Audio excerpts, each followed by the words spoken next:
रामधन दिन भर जंगल में मेहनत करता रहा। शाम को वह लकड़ियां लेकर बाजार गया और कुछ पैसे कमाए। उसने थोड़ा आटा, आलू और प्याज खरीदा।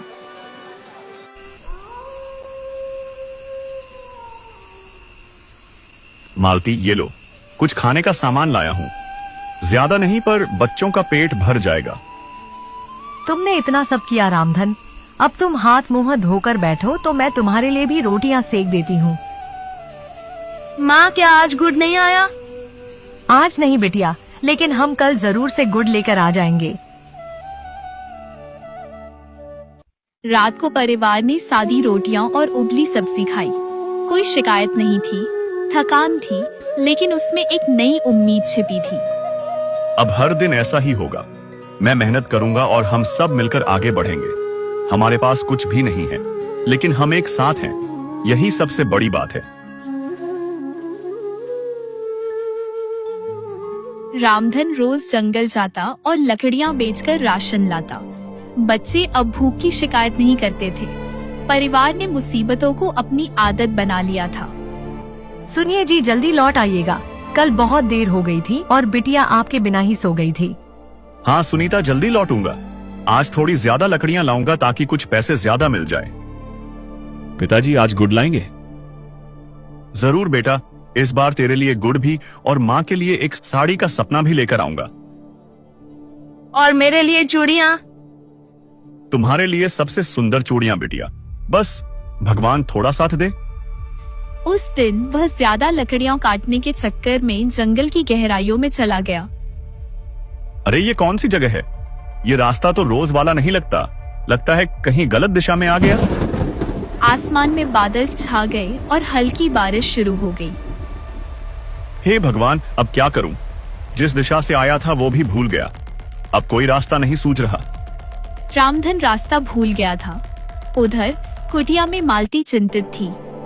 आज बहुत देर हो गई। रामधन रोज तो अब तक लौट आते थे। माँ, पिताजी को कुछ हो तो नहीं गया? ऐसा मत बोल बेटा, वो ठीक होंगे।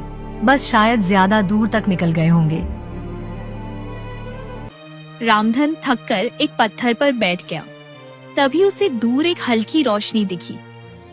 वो क्या है? वहां कोई घर जैसा दिख रहा है, या फिर कोई आग जला रहा है। चलो देखता हूँ। वह रोशनी की ओर बढ़ा और एक गुफा के सामने पहुंचा।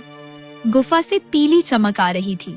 वह थोड़ी एक बुजुर्ग आदमी पकौड़ा बेचा करता था। लोग उन्हें प्यार से नन्हे काका कहकर बुलाया करते थे।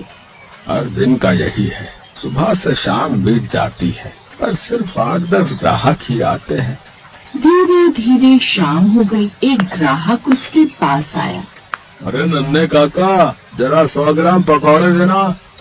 100 ग्राम से क्या होगा भाई साहब, कम से कम 1 किलो ले जाइए। अरे नहीं काका।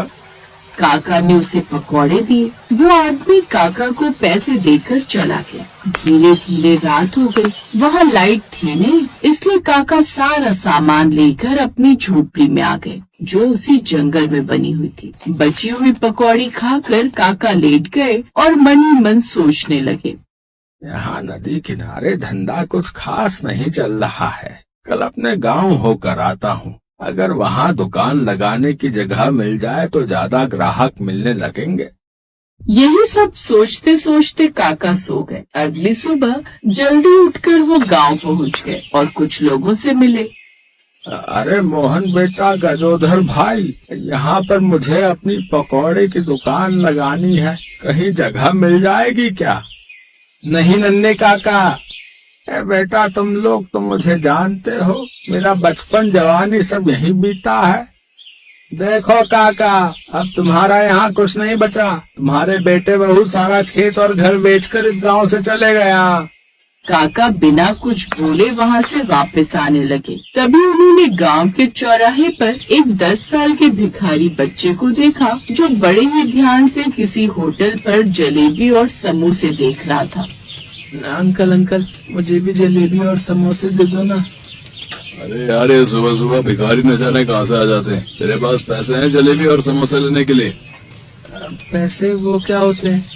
तभी एक ग्राहक आया। उसने कुछ सिक्के देते हुए कहा, अरे भाई साहब 200 ग्राम जलेबी देना जरा। जिसे कहते हैं पैसे, चल भाग, जब पैसे हो तभी आना, आ जाते हैं मुफ्त का खाने।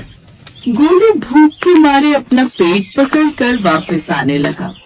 अब बेचारा कितना भूखा है।